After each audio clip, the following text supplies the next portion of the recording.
Erich Neumann, Carl Jung, Mircea Eliade, a host of others, outlined the patterns of religious thinking.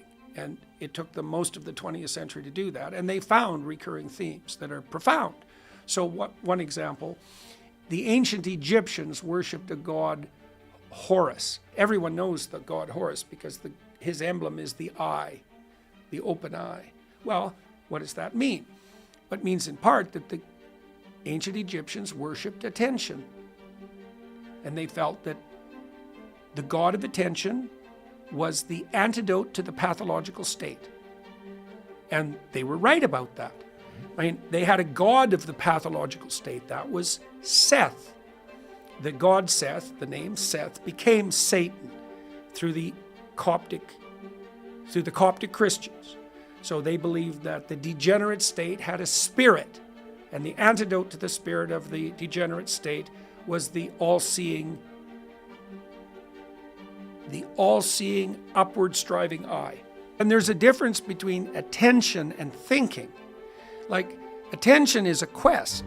If you're paying attention, you're looking, you're seeking, you're knocking, you're asking, right? And the eternal promise is that if you ask, you'll be answered, and if you seek, you'll find. And it's the eye is the gateway to that, and it's the antidote to the degenerate state, because the degenerate state, the totalitarian state, insists and tyrannizes, and the open eye seeks.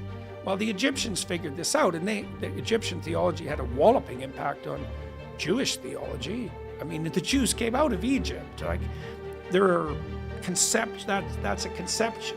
There are consequences of that conceptually as well as historically.